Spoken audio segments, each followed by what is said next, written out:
Right. So today we're going to deep dive into something pretty interesting, a proposal to kind of revamp the Public Safety Academy at Orange Vista High School. Mm-hmm. And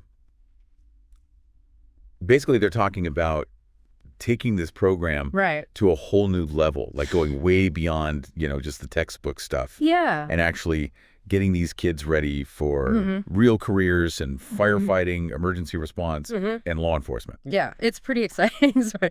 What I thought was really interesting about this is they're really emphasizing that hands-on experience, using the same gear that professionals use. Wow. And even like simulating a college-level fire or police academy environment. Okay, I am already hooked. Yeah. So we've got this proposal document Right. that outlines everything. Yeah. What are some of the key things that kind of jumped out at you when you first looked at this? Well, I think the first thing that really stood out to me was just looking at the proposed leader, Fire Chief Wayne Clemens Jr. I mean, his background is incredible. He's got 23 years in the fire service. Wow. And he's worked his way up through every rank. Plus, he's a certified state fire instructor and a certified EMT instructor. That's a rare combination. That's very rare. That's like the perfect blend. And plus, he's also got over 20 years of experience in education, both in public schools and in the corporate world. So, it's like he's perfectly suited to bridge the gap between like theory and practice. Exactly. And with that kind of background, he's not just teaching from a textbook. He's bringing real world knowledge and insight into the classroom. And I think you can already see how this program is going to be structured differently, more effectively than standard high school courses. So let's talk about that structure then. Okay. So the proposal outlines a 3-year program. Yes. What does that journey look like for these students? So year 1 is all about building a really solid foundation, and they call it Introduction to Emergency Response. Okay. And it's an honors level dual enrollment course. College level. College level, right from the start. Wow. So these students are earning college credit while they're still in high school. That sets the bar high. It really does. And they're covering the fundamentals of fire technology learning material that's equivalent to what they'd get at Moreno Valley College. Nice. But it's not just about, lectures and textbooks. The proposal really emphasizes hands-on learning and practical skills development from day 1. Oh, I love that. They're not waiting until year 3 to get into the action. Exactly. What about year 2 then? So year 2 is called Intermediate Emergency Response. Okay. And it focuses on emergency medical response training. So essentially they're getting EMT training tailored for high school students. Pretty amazing. That's incredible. Okay, so year 3 then is where it gets really intense with the simulated academy experience. Exactly. Year 3 is Advanced Emergency Response. Okay. And it's all about immersive hands-on training. Wow. They're going to be working alongside professionals from local fire stations and even the Val Verde School Police Department. And they're going to be putting their knowledge and skills to the test in these realistic scenarios. That sounds incredible. It is. I mean, it's one thing to read about emergency response, but it's another thing to actually experience it. For sure. Firsthand. And I love that they're collaborating with the local agencies. Yes. It's a win-win for everyone. Yeah. The students get invaluable experience, and then the agencies, they get to connect with potential future recruits. But there's another interesting twist here. Okay. Students can actually enroll in year 3 multiple times. Really?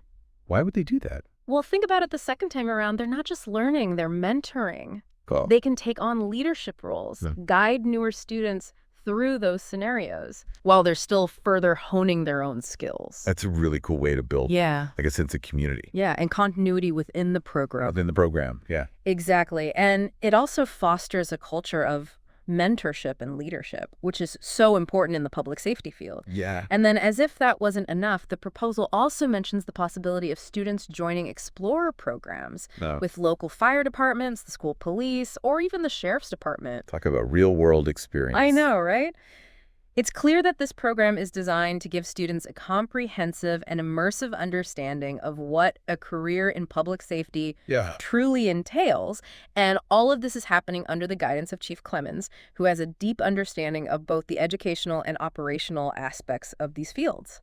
It really is starting to feel like this academy could be like a model for public safety education, not just within the district, but maybe even beyond. I think so too. But it's not all about action and excitement. There are some really important considerations in this proposal, things that might not be immediately obvious. Like what? But are crucial to the success of the program. Okay, what else should we be paying attention to? Well, one of those things is they explicitly state that random placement in this program will be avoided. Okay. Yeah. So they're being very selective. Yes, very selective. About who gets in. Yeah, it's designed for students who are truly passionate about public safety careers. Okay. It's not meant to be a catch-all. Gotcha. For students who just need to make up some credits. Makes sense, especially with how demanding this curriculum is.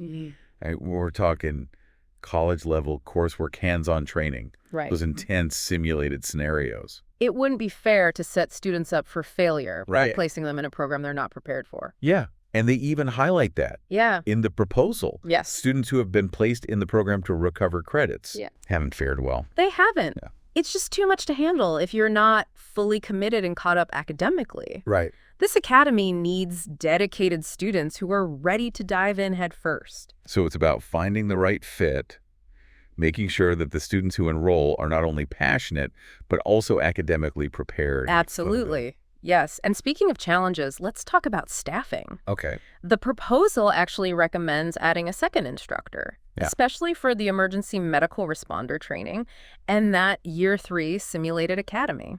That makes a lot of sense to me. I mean, with all that hands-on training, especially with Right. emergency medical response, having an extra set of eyes and hands to guide the students and make sure that they're being safe seems crucial. It's actually the industry standard for this type of training. Okay. Having 2 instructors means more individualized attention, more feedback, and a safer learning environment overall. Yeah. I mean, think about it. You've got these students learning how to assess patients, provide first aid, potentially even administer medication. Exactly. You want to make sure that they're doing it Right. correctly and safely. Exactly. It's all about minimizing risk and maximizing learning. Right. And that's especially important when you're dealing with these critical, potentially life-saving skills. Yes. You want to make sure those foundations. Absolutely. Precisely. And it's not just about the technical skills. The proposal also highlights the importance of fostering professionalism and camaraderie among the students. Okay. They'll be wearing designated uniforms once a week, which creates a sense of identity and belonging within the program.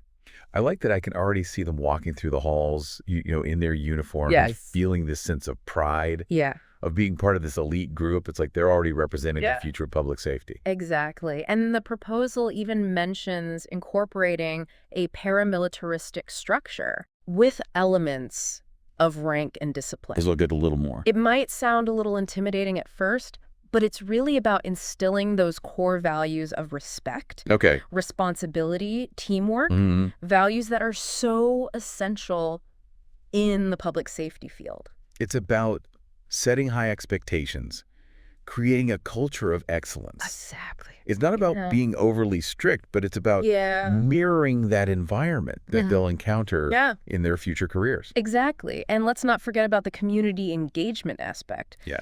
This program isn't just about learning skills in a classroom. It's about applying those skills to make a real difference in the community. Yeah, the proposal talks about students leading red ribbon presentations, teaching stop the bleed techniques, even giving sidewalk CPR lessons. It's incredible. That's amazing. Yeah. So they're not just learning. Right. They're becoming like ambassadors for safety and preparedness. Yeah. It's a brilliant way to bridge that gap between the classroom and the real world, giving students a taste of what it means to serve and protect their community. Yeah. And who knows, maybe some of these students will go on to become the future leaders of our local fire departments, police departments, emergency medical services. It's like investing in the community's future safety and well-being. Absolutely. This program has the potential to create a ripple effect of positive change, starting with these students and spreading outwards. And I think that's what makes this proposal so compelling. It's not just about creating a program, it's about creating a legacy of service dedication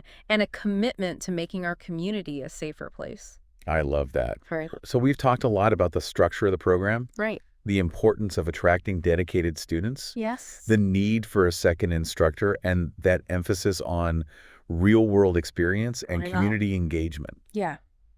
Is there anything else in the proposal actually that we haven't touched on yet? There's one more detail that I think is worth highlighting. Okay. And it might seem small, but it speaks volumes about the level of thought and care that's gone into designing this program. All right. The proposal mentions that students will be training using the exact same equipment that professionals use in the field. Wow, that's impressive. Yeah. What a way to immerse them I know. in the reality of these professions. Exactly. It goes beyond just learning the skills. Yeah. It's about getting a feel for what it's actually like to be out there on the front lines. It's about bridging that gap between theory and practice, making the learning experience as authentic and relevant as possible. And when you combine that with the strong leadership of Chief Clemens, yes, the commitment to attracting dedicated students, and the emphasis on community engagement, you really start to see the potential of this program. It's incredible. Yeah, it feels like this Public Safety Academy could be truly transformative, not just for the students themselves, right, but for the entire community. To the whole community. It really could. And that brings us to the big question, what kind of impact might a program like this have on our community? Yeah, that's what I want to unpack next. Yeah. We've talked about the program itself, but what about its like ripple effects? How might this academy contribute to a safer, more prepared, and more resilient community? That's a great question, and I think it's worth exploring in depth because the potential here is truly remarkable. Think about it. These young adults aren't just passively learning about public safety. They're actively engaging with it. Those red ribbon presentations, the Stop the Bleed classes, even those sidewalk CPR lessons. It's about instilling a proactive mindset where safety and preparedness become second nature. It's like they're becoming advocates for a safer community, spreading that awareness and those essential skills to their families and friends and neighbors. Exactly. And that's where the true power of this program lies. It's not just about producing graduates with technical skills. It's about cultivating a generation that's empowered to make a difference. It's about shifting that entire community's mindset from reaction to prevention. Absolutely. And that can have a ripple effect that extends far beyond the immediate impact of the program itself. Absolutely. Imagine a community where young people are not only prepared to respond to emergencies, but they're also actively working to prevent them in the first place. That's a powerful vision. It is. And then, of course, there's the long-term impact on our public safety workforce. Right. Imagine a steady stream of highly trained, dedicated individuals entering our local fire departments, police departments, emergency medical services. It's not just about filling positions. It's about raising the bar for professionalism and commitment. And these won't just be any recruits. Right. These will be individuals who have been immersed in a culture of excellence, teamwork, and community service from a young age. It's like planting seeds that will grow into strong, capable leaders in the public safety field. And it's about more than just technical skills. Think about the character traits this program fosters. Responsibility, discipline, empathy. These are qualities that benefit not only their future careers, but all aspects of their lives. It's like a holistic approach to education, preparing them to be not just skilled professionals, but also well-rounded, engaged citizens. Exactly. And those ripple effects extend far beyond public safety. Who knows, maybe some of these graduates will go on to pursue careers in other fields, but the values they've learned, the teamwork, the dedication, the service-oriented mindset will stay with them, shaping their decisions and actions in everything they do. It's incredible to think about the potential long-term impact. We're not just talking about training firefighters or EMTs. We're talking about nurturing the next generation of leaders in public safety and beyond. And it all comes back to the vision outlined in this proposal, a vision of a community empowered to be safer, more prepared, and more resilient. And with someone like Chief Clemens at the helm, someone with his depth of experience and passion for both public safety and education, I think that vision has a real chance of becoming a reality. I couldn't agree more. It's inspiring to see such a well-thought-out plan, and it's exciting to think about the positive impact it could have on our community. So to our listener out there, we'll leave you with this. Imagine the ripple effects of a program like this in your own community. What possibilities do you see?